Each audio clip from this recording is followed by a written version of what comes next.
She didn't cry, she didn't curse, she just clicked record. It was a midweek night under a heavy Toledo sky where the air carried both fog and fear. Major Cassandra Moore had seen danger in combat, heard the scream of mortar rounds, and felt the cold sting of injustice, but nothing quite like this. Pulled over for nothing, told to step out for no reason, and looked at like she didn't belong.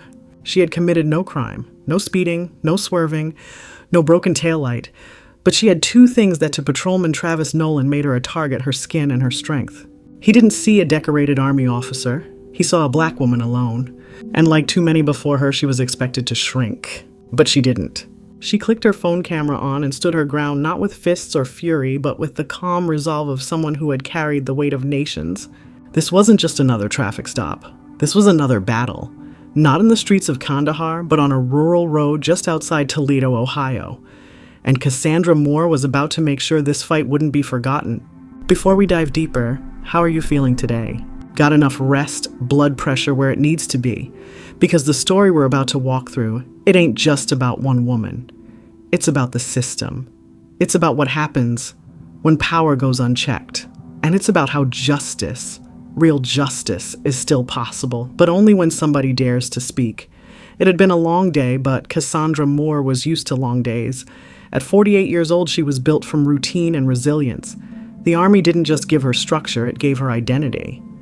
Raised in Birmingham, Alabama, in a house where respect and discipline were household rules, Cassandra knew from an early age that she'd have to be twice as good to get half the credit. And that's exactly what she became. Better, stronger, sharper. On that Wednesday evening, she was returning home from a strategy meeting at Fort Hanford, a base 3 hours south of her current post at Fort Union. Cassandra was the chief of logistics, a 2-star major with 26 years of service, including 2 tours in Iraq and 1 in Afghanistan. She was the one people called when supply lines were tangled or troop movements needed to be coordinated under pressure. If you wanted calm and chaos, you called Major Moore. She drove a government-issued dark gray Chevrolet Impala, tidy and plain. Her uniform hung neatly in the back seat, creased in clean metals, pinned with precision. She wore civilian clothes, now navy slacks, a gray button-up, and soft loafers. But even out of uniform, Cassandra carried herself with military presence. The kind of presence that says, I am not to be messed with. The roads just outside of Toledo were quiet, as they often were after 10 p.m. No traffic. No lights except for the occasional flicker of a gas station sign or a convenience store glowing in the distance. Cassandra liked these drives. They gave her time to think. Her thoughts moved between the soldiers she was mentoring, the younger officers learning the ropes, and her niece Ayanna, who had just gotten accepted to Ohio State. She smiled to herself, thinking about Ayanna's excitement, then suddenly flashing lights appeared in her rearview mirror. Blue and red, fast and aggressive. Her smile faded. She checked her speed. Cruise control still sat at 57 in a 60 zone. Her lane position was clean. Turn signals used. No alcohol, no drugs, nothing out of place. So why was she being pulled over? Still, Cassandra knew better than to panic. She'd been through worse. She guided the car onto the gravel shoulder of the road, rolled down her window, and rested both hands visibly on the steering wheel, just as she'd taught countless soldiers to do.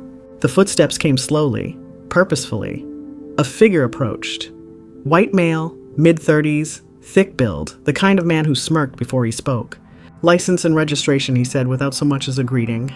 Cassandra replied evenly, "Yes, officer," and reached calmly into the glove box, moving slowly, narrating each motion. The officer, Travis Nolan, as she would later learn, was already frowning, already annoyed. "You know why I stopped you." "No, sir, I do not," she said. "You were swerving into the right lane without signaling." Her brow creased. "Sir, I've had cruise control on and stayed in one lane. If I drifted, it must have been brief. I apologize if that was the case." But she knew it wasn't. "You've been drinking?" he asked suddenly. "No, sir." "Step out of the vehicle." "No reason, no explanation." Cassandra paused. She turned slowly to face him. Her voice was calm but clipped. "Officer, am I being detained or arrested?" "Step out now or I'll escalate this," he snapped. In that moment, Cassandra realized something deep and old in her bones. This man didn't see her. Not really. Not as an officer, not as a veteran, not even as a citizen, just another black woman who could be intimidated. But she didn't flinch. She reached into her bag, pulled out her phone, and clicked the video button. "If you don't mind, sir," she said as she opened her door, "I'd like to document this for my own protection." His eyes narrowed. "That won't be necessary." "It is for me," she said. The recording began. Time-stamped, GPS locked, her voice clear, respectful, his demeanor growing more irritated with each second. He made her do a sobriety test. She passed it. He asked her to recite the alphabet backward. She did. He tested her balance, her pulse, everything. Still, he handed her a citation. Wrong lane usage, he said. She accepted the paper. No yelling, no begging, no breakdown. Just one deep breath. The whole encounter took 25 minutes. He walked back to his cruiser. She sat back down behind her wheel, looked at the dash, checked her mirror, closed her eyes for 3 seconds, then restarted the car and drove the final 35 minutes home in silence. By the time she stepped into her quiet house, the anger had started to simmer, but Cassandra Moore didn't rage.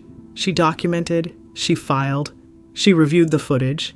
Then she made 3 phone calls, one to the Department of Homeland Security, one to the Office of Inspector General, and one to a retired JAG officer she'd known since her first tour overseas. I need to know what my legal recourse is, she said plainly. I have evidence, I have rank, and I have time. The man on the other end chuckled softly. He picked the wrong one this time. That next morning, the sun was bright and clear, a sharp contrast to the storm brewing behind Cassandra's quiet eyes. She rose early, reviewed her documents, and wrote a detailed formal complaint. She included every second of footage, every phrase he uttered, every moment of her cooperation. She sent the complaint up the chain, copied relevant legal offices, and followed every procedural step exactly as the Army had trained her. And then she waited. She kept doing her job, didn't gossip, didn't post on social media. She let the wheels turn. She knew how the system worked, and she was going to hold it accountable. Because Cassandra Moore wasn't just fighting for herself, she was fighting for the ones who didn't have footage, the ones who got arrested, the ones who got silenced, the ones who never even made it home. 3 days passed before Cassandra received the first phone call. It came from a stern-voiced investigator at the Department of Homeland Security. They had received her complaint, reviewed her video, and were initiating an official inquiry.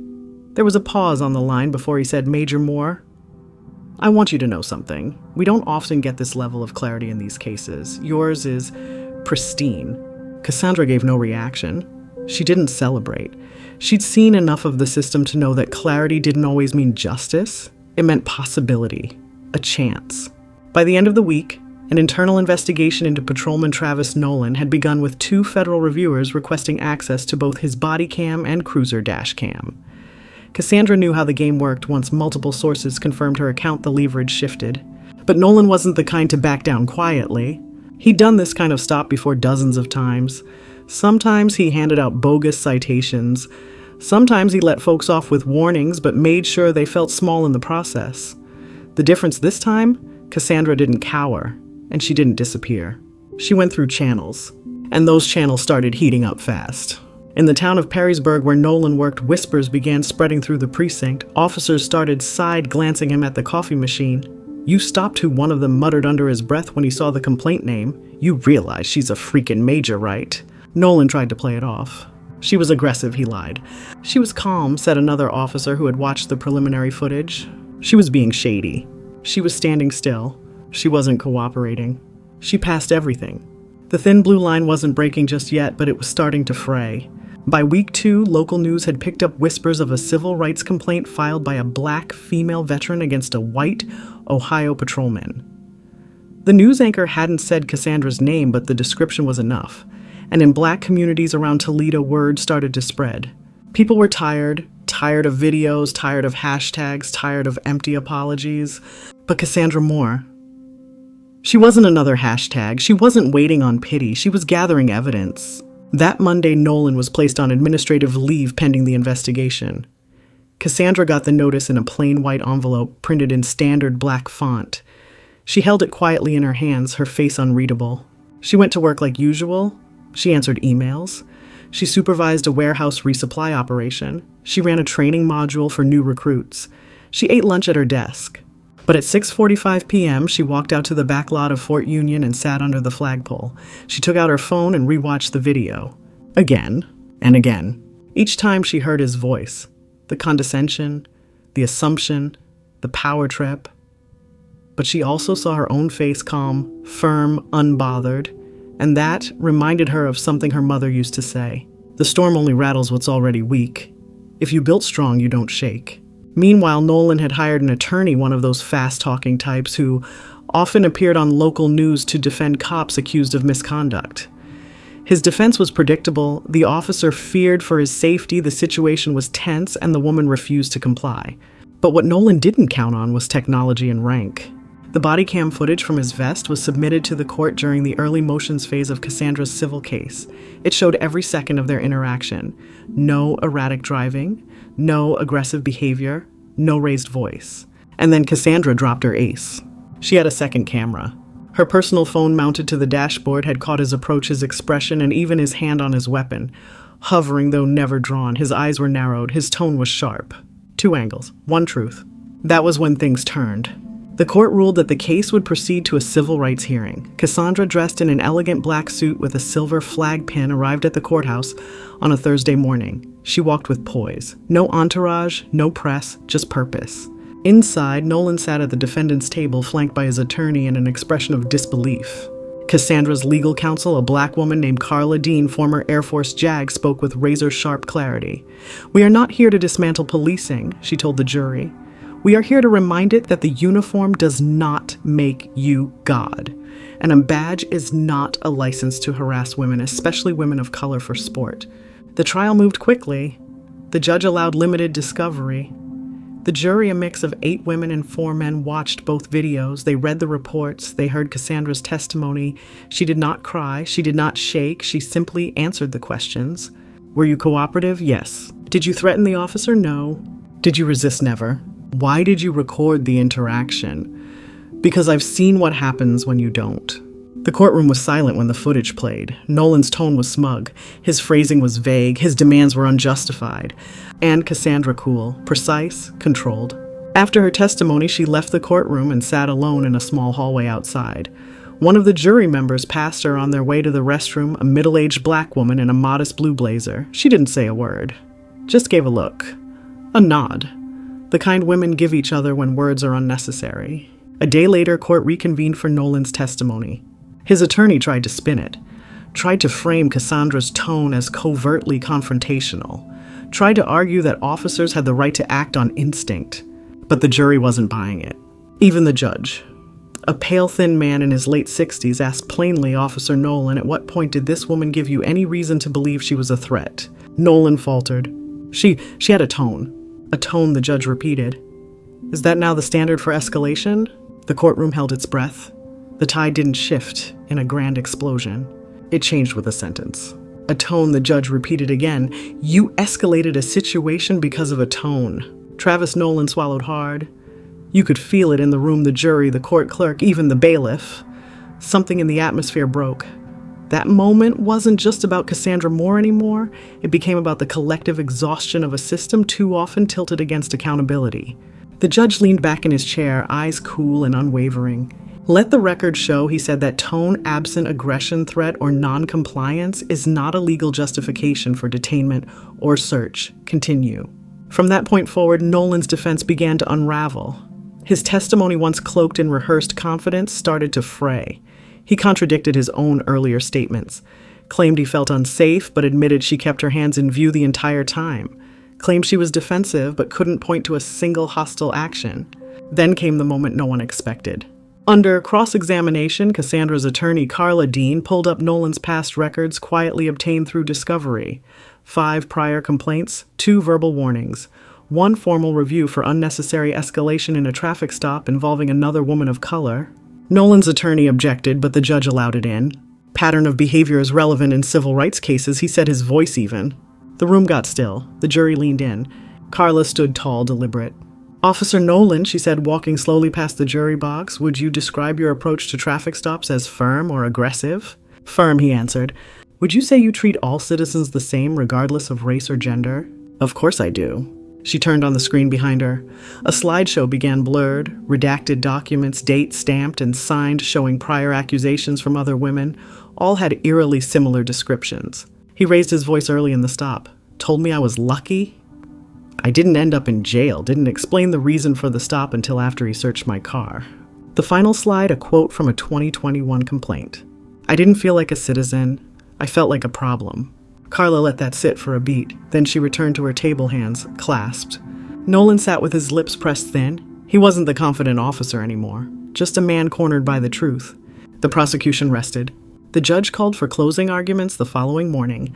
That night, Cassandra sat at her kitchen table, uniform, neatly pressed boots polished to a silent shine. She wasn't thinking about winning.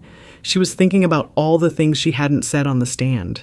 She hadn't told them about the first time she'd been pulled over at 16 in her mama's Corolla on her way home from track practice.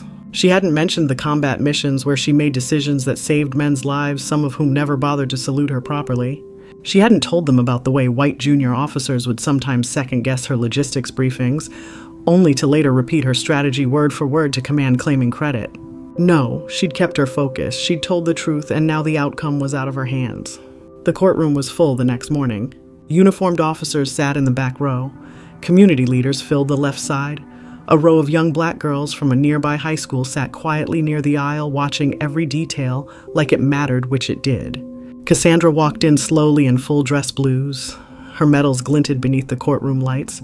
Her hair was tight, her posture flawless. She looked every bit the soldier she was, and then some. The closing arguments were brief. Nolan's attorney leaned on the theme of fear. In today's climate, he said, officers must make quick judgments. They don't always get it perfect, but they act in good faith. Then Carla Dean stood up. Her voice was soft, but it traveled through the courtroom like a drumbeat. "We are not here to punish fear," she said. "We are here to put boundaries on power." She turned and gestured toward Cassandra. "This woman before you has worn the flag on her shoulder in war zones. She has led battalions. She has carried soldiers out of harm's way. She is more trained in conflict resolution than most police departments require. And yet she was treated like a suspect, not because of what she did, but because of what she looked like." A pause. Then, "If we allow that kind of power to go unchecked, then who among us is truly free?" She sat down. Silence. The judge gave his instructions to the jury. They left to deliberate. And Cassandra waited. She didn't fidget. She didn't pace. She simply sat, her fingers folded neatly in her lap. 2 hours passed. Then the jury returned. The foreperson, a woman in her 50s with graying hair and brown skin, stood. "We, the jury, find in favor of the plaintiff, Major Cassandra Moore." There was a collective breath, a low hum like a quiet wave of emotion spreading through the courtroom. "We award damages in the amount of $35,000 and refer the case to the U.S. Department of Justice for further review of potential federal civil rights violations." No cheers, no clapping, just quiet, righteous satisfaction. Nolan's face crumbled. He stood there like a man waking up from a dream, realizing too late it had turned into a nightmare. Cassandra didn't smirk. She didn't gloat. She stood, saluted the judge, and walked out. Not as a victim. As a victor. The air outside the courthouse was warm with late spring sun, but Cassandra Moore didn't feel it on her skin. What she felt was deeper bone, deep marrow deep. It wasn't joy. It wasn't relief. It was clarity. She had stood toe-to-toe with a system that tried to erase her presence, and she had remained unshaken. She hadn't shouted. She hadn't begged. She'd simply stood her ground, told her truth, and walked out with her head high. That alone was a kind of justice most never got to taste. But Cassandra knew this was just a ruling, not a revolution. The $35,000 wasn't going to change her life, but it might change someone else's. And the referral to the Justice Department. That was a beginning, not an end. Reporters waited just outside the steps, their voices swirling like gnats. "Major Moore, can we ask? Are you planning to sue for more? Do you believe Officer Nolan is a racist?" She didn't stop. She didn't need to. She had somewhere more important to be. That evening, Fort Union buzzed with quiet tension. Everyone knew. The verdict had spread like wildfire through the ranks. Officers and soldiers watched the news from break rooms and barracks, seeing their commander in her blues on every screen. When Cassandra entered the base auditorium at 1800 hours, she was greeted not with a salute, but a standing ovation. Rows of enlisted soldiers, junior officers, and senior staff stood as one. Not a cheer, not a shout, just thunderous clapping full of gratitude and pride. She nodded once, then walked to the podium. This wasn't a press moment, this was family. She looked out over the sea of uniforms of faces, black, brown, white, tired, hardened, hopeful, and she began. "You all know what happened. You've seen the footage. You've read the reports. Some of you have asked me why I didn't go harder, why I didn't put that man in the ground with lawsuits or media." She paused, her voice stayed firm. "Because this was never about a show. This was about proving that dignity doesn't need to scream to be heard." The room was silent. There's a lot we put up with in this country, those of us who wear this uniform and those of us who wear this skin. And I'm not here to tell you that one court ruling is going to fix all of that. But I'll tell you this silence is not safety. Silence is just postponement. Murmurs of agreement. I filed that complaint because I've buried too many who couldn't. I recorded that man because I've been told too many times there's no proof. I stood in that courtroom because somebody had to. A soldier near the back wiped his eyes. This is what I want you to remember. Power isn't a weapon, it's a responsibility. If you can't carry it with discipline, with integrity, with control, then you don't deserve to carry it at all. Thunderous applause. The next day, Cassandra received a call from a name she hadn't seen on her phone in years. Brigadier General Tanya Graves, a legend in the logistics field, one of the highest-ranking black women in the U.S. Army. Cassandra, she said, I've been watching. You made us proud. You made me proud. That call meant more than the verdict. And that's when it really began. 2 weeks later, Officer Travis Nolan was officially terminated from the Perrysburg Police Department. The decision was made public in a terse 2-sentence statement from the city manager's office. He was no longer employed by the department, and the city will not comment on ongoing federal investigations. Cassandra didn't speak on it. She had no interest in dragging his name through the mud. He had already done that himself. Instead, she focused on the future. That summer, Cassandra launched a small internal initiative at Fort Union Respect Under Pressure, a leadership seminar for mid-level officers focused on ethical command conflict, de-escalation, and racial sensitivity in authority-based environments. It wasn't flashy, but it worked. Soldiers who'd once seen discipline as a threat now saw it as a tool. Officers who'd once been quick to assert power were learning to pause, to assess, to listen. And word began to spread. Civilian leaders from Toledo requested Cassandra speak at their city's Justice Reform Roundtable. Colleges asked for guest lectures. Veterans groups sent handwritten letters thanking her for carrying the torch we never could. She read each one, carefully. But it was one message that hit her hardest. It came in a small wrinkled envelope, no return address. Inside was a folded sheet of paper, yellowed at the corners. It simply said, "My daughter was pulled over by him last year. I told her to let it go, that no one would believe her. I was wrong. You proved that silence ain't our only option. Thank you." Cassandra stared at the note for a long time. Then she placed it in her top drawer next to her military orders, her commendations, and a small photo of her mother in a Sunday hat. But all climaxes carry a shadow. The backlash came slow but sure. A few anonymous emails. A slur scrawled on her car in the base parking lot. Angry black bitch wiped off before she ever saw it, but documented by her aides. They brought it to her with tight jaws, expecting fury. But Cassandra simply said, "Good, that means it worked." When power is challenged, it kicks and screams on the way down. She knew that, but she also knew that this fight had already rippled far past Toledo, far past one patrolman, far past one uniform. This was about how you stand, when you stand, and why you stand.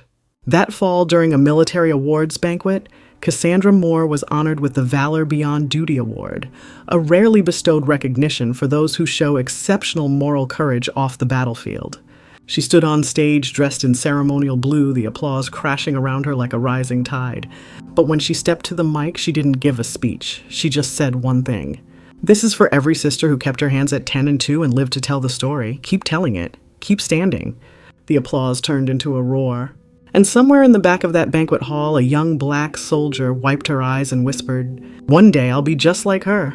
3 months later, the leaves had started turning along the Fort Union perimeter, burnt orange and golden brown like metals stitched onto the edge of October. The tempo of base life continued, drills, logistics, planning, training. But something in the atmosphere had shifted. Not loudly, not dramatically, but clearly. Cassandra Moore walked the grounds with the same quiet authority she always had. But now when she passed a group of young recruits, they didn't just salute, they straightened up taller. She wasn't just a superior anymore. She was a symbol. That reverence wasn't something she courted. Cassandra never wanted to be a celebrity within the military. But people watched how she moved, especially after everything, and they followed that example with quiet admiration. One afternoon, she entered a leadership development class on the south end of the base. 20 young officers sat scattered across the room, notebooks, open boots, still dusty from morning exercises. Cassandra didn't plan to speak that day, but when the instructor caught her standing in the doorway, he nodded. She stepped forward. "Y'all know me," she said, "but maybe you don't know what leadership costs." Eyes rose, silence settled. It costs silence. your silence. It costs comfort, because telling the truth will never be easy in a room where everyone's lying to each other with smiles. It costs you people friends, comrades, sometimes even your own peace. But it gives something back too. It gives you clarity. And clarity is stronger than rank. Someone in the back scribbled furiously. You don't get to choose every battle, but you do get to choose how you show up in it. I didn't wear this uniform just to be saluted. I wore it because I believed in accountability, even when it's hard, even when it's lonely. She walked out just as quietly as she'd walked in. That was Cassandra Moore, never performative, always deliberate. Outside the base, her name had become a quiet signal in activist circles. Not viral, not mass market, but powerful in the right hands. One such hand was Monique Cartwright, a civil rights attorney in Cincinnati who had read about Cassandra's case.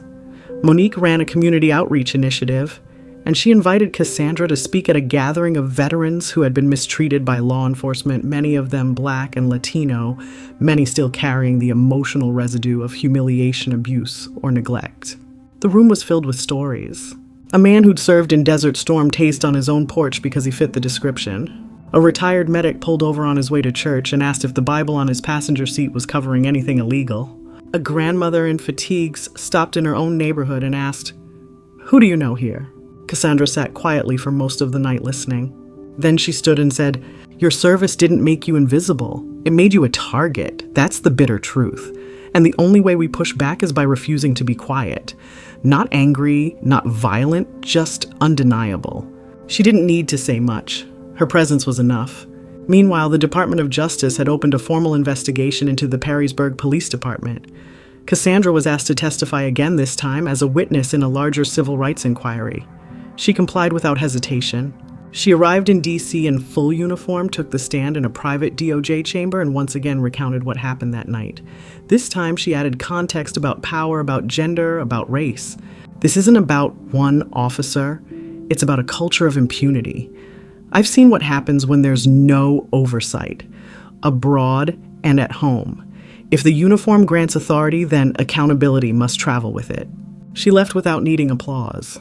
She left knowing she had done her part. And quietly behind closed doors, policies began shifting. Perrysburg issued new stop and search protocols.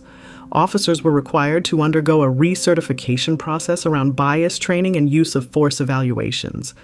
A state-level bill nicknamed Cassandra's Law by grassroots organizers was introduced in the Ohio legislature to mandate automatic body cam review following any citation issued without physical evidence of a moving violation. Cassandra never asked for any of it. But that was the thing about ripples. Once you threw the stone, they moved on their own. Back at Fort Union, something unexpected began to blossom. A letter arrived one morning, no return address. Inside, just 2 sentences in tight, blocky print. "You don't know me, but I know I was wrong." It wasn't signed. Her aide brought it to her with a half smile. "You think that's from him?" he asked. Cassandra held the letter up to the light, studied it like a battlefield map. "I think it's from someone trying not to carry their guilt anymore," she said. She folded it and placed it in the same drawer where she kept the note from the anonymous mother. Next to it, she placed her latest commendation, a certificate for exemplary conduct in upholding justice beyond military protocol. Then came the base-wide ceremony in late October. An annual tradition, Military Community Day, usually a formality filled with speeches, barbecues, and patriotic fanfare. But this year, the event had been renamed. The Cassandra Moore Honor Day. When she saw the program pamphlet, her breath caught for just a second. She had never wanted her name on a banner, but the gesture came from her troops, from the people she led. And that made all the difference. They presented her with a bronze plaque engraved with 5 words. "Dignity is discipline in action." She spoke briefly at the event. "I didn't ask for recognition, I asked for accountability. But if recognition leads to more accountability, then so be it." The crowd cheered, but Cassandra has always remained composed. Later that evening, as the sun dipped behind the West Barracks, she stood alone for a moment near the edge of the parade field, her boots rooted in the grass. A young private approached quietly. "Ma'am," he said. She turned. "Thank you," he said. "You changed the way I see the uniform." She didn't say much in reply, just placed a hand on his shoulder and said, "Then I did what I came to do." By the time winter rolled in over Northwest Ohio, Cassandra Moore's name had reached places she'd never been and touched people she'd never met. She began receiving invitations to speak not just at military bases and veteran associations, but at universities, legal conferences, even police academies. Most she politely declined. Her duty, as she saw it, was to her soldiers, to her station, to her mission.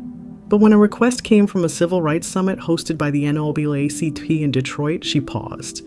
It wasn't just a photo op. The summit was focused on justice reform, and her panel would include Black judges, former prosecutors, and community activists who'd spent decades pushing against the stone wall of systemic bias. She agreed. That February, in a ballroom filled with over 800 attendees, Cassandra Moore took the stage. The moderator introduced her not as a victim or even a hero, but as a truth-teller in uniform. When she stepped up to the mic, she held no notes. She didn't need them. "I'm not here to offer answers," she began. "I'm here to offer reality." She spoke not of her awards or her case, but of the patterns how respect isn't automatic when you're in the wrong skin, even with the right credentials. "People say I handled it well. I didn't handle it. I confronted it. That's different. Handling implies endurance. Confronting demands change." The audience nodded, murmured, clapped quietly, solemnly. "And I'm not unique. I'm just documented. That's the only difference between me and the thousands of others who weren't believed." That line got a standing ovation. Meanwhile, down in Columbus, Cassandra's law cleared its first major committee in the Ohio legislature. Though still facing opposition from certain law enforcement unions, the bill had gained bipartisan interest. Thanks in part to a retired conservative judge who'd watched her case and admitted publicly, the camera kept her safe. That should be required, not optional. The proposed legislation required any ticket issued without clear, observable moving violation to be accompanied by both body cam and dash cam evidence. The bill also added a clause. If a civilian is a member of the U.S. military or veteran law enforcement, must file a reason for any stop in writing within 24 hours. No one was more surprised than Cassandra when she got the call from the governor's policy aide. "Major Moore, we'd like you to testify on the bill before it moves to the Senate floor." She considered it. "I will," she said, "but I want it known. I'm not fighting against police. I'm fighting for integrity." The aide paused, then said, "That's exactly what we need you to say." But not all echoes were professional. One day, Cassandra returned home to find a small box on her doorstep. Inside, tucked under tissue paper, was a worn, leather-bound Bible and a note. "My wife served with you in Iraq. She passed last year. She always said if there was one person who could bring light to darkness, it was you. Thank you for making sure that uniform means something again." The note was unsigned. She placed the Bible on the mantel next to her father's service photo and her mother's church hat. Across the country, other women began reaching out. Emails, voicemails, letters in cursive and misspelled subject lines. They came from nurses, teachers, sanitation workers, retired librarians, women who had once been pulled over, interrogated, doubted, or dismissed. They wrote things like, "They made me feel like I wasn't a person. I wish I'd had your courage. You made me feel visible again." Cassandra kept them all. One day in early spring, she sat in her home office reading one particularly long letter, 6 handwritten pages from a woman named Denise in Alabama who described how she had been detained, searched, and humiliated in front of her son. Denise had filed no complaint. She'd been too afraid. But after reading about Cassandra's case, she filed her report 3 years late. The officer was now under review. Denise ended the letter with, "You didn't save me. You reminded me I was worth saving myself." Cassandra folded the letter slowly, held it to her chest, and closed her eyes. Even in quiet moments, the case echoed. At church one Sunday, her pastor referenced her not by name but by presence. Sometimes the stone rejected by the builders becomes the cornerstone, and sometimes the soldier becomes the standard. Heads turned toward her pew. She lowered hers, slightly smiled, and kept listening. Of course, not all reverberations are kind. The online backlash never fully disappeared. Trolls posted things like, "She played the race card. Bet she smiled for the camera. Military types think they're above the law." And every so often, someone would hint that she'd set the officer up, that maybe she acted too calm, too poised, like it was rehearsed. But Cassandra had learned by then that silence wasn't the absence of noise, it was the refusal to dignify noise with a reply. Instead, she lived her reply, in how she trained her soldiers, in how she responded to community invitations, in how she showed up day after day with unflinching purpose. One morning, while leading a pre-deployment logistics briefing for a new rotation group, a young Black woman, Private First Class Emery Jackson, raised her hand and asked to speak. Cassandra nodded. "Ma'am, She said I joined the army because I wanted structure. But after watching your case, I also learned how to stand. Not just follow orders, but lead with honor. Cassandra looked at her, smiled, and said, "That's the job. You don't wear this uniform to disappear. You wear it so others can see you clearly." By year's end, Cassandra Moore had received the NAACP's Military Justice Leadership Award, been nominated for an honorary doctorate from Howard University, and was being considered for promotion to full colonel. But none of that changed her daily rhythm. She still woke at 500, still walked the grounds, still drilled the importance of discipline, dignity, and restraint into every soldier under her command. And on the anniversary of the day she was pulled over, she drove the same road again. Not to relive the moment, but to reclaim it. No lights behind her this time, just the quiet hum of the car, and the voice in her head repeating what she'd said to those young recruits. Power is not a weapon, it is a responsibility. If you cannot carry it with discipline and respect, you should not carry it at all. You've heard the story. A black woman, a soldier, a servant of this nation, humiliated not in a foreign land, not by an enemy combatant, but by a man with a badge right here at home. But Cassandra Moore didn't cuss him out. She didn't plead. She didn't throw fists or threats. She did something far more dangerous. She stood. She documented. She told the truth. She didn't blink, and she forced a system to look in the mirror. That mirror's reflection is one we must all contend with, because Cassandra's story isn't rare. What's rare is that she had rank. She had evidence. She had witnesses. She had the clarity of mind to push back within the very system trained to silence people like her. But what about the women who don't wear uniforms? What about the girls who get pulled over and don't have a camera ready, or who get asked, "Who do you know?" here in their own neighborhoods? What about the sons of mothers who never make it home? Cassandra Moore reminded us of something we dare not forget. That respectability doesn't always protect us. That silence doesn't guarantee survival. That power unchecked becomes poison. And that justice isn't a lightning bolt. It's a slow burn lit by those who refuse to let the fire go out. So what do we do now? We listen to stories like Cassandra's, not for entertainment, but for education. We share those stories not just on social media, but at the dinner table, in the classroom, at the town hall. We document wrongs when they happen, because if the record doesn't exist, the truth gets erased. We vote for leaders who believe in oversight, transparency, and fair law enforcement. We hold those in power to account, whether they wear robes, carry badges, or sit in corner offices. And most of all, we believe black women when they speak. We believe them when they say, "I was disrespected." We believe them when they say, "I was calm." We believe them when they say, "I was afraid, but I stood anyway." Cassandra Moore didn't ask for attention. She never wanted headlines. But what she wanted, what she demanded, was dignity. And she claimed it not with fury, but with unwavering presence. And so I ask you now, if her story moved you, if it reminded you of someone you know, if it sparked something in your chest that says that ain't right and I can't stay quiet, then, like this story, share it with someone who needs to hear it, comment below with your own truth, and subscribe to the Black Women channel, where stories like this are told, preserved, and uplifted with the power and care they deserve. Because we're not here just to survive injustice. We're here to name it, to fight it, and to end it one story at a time.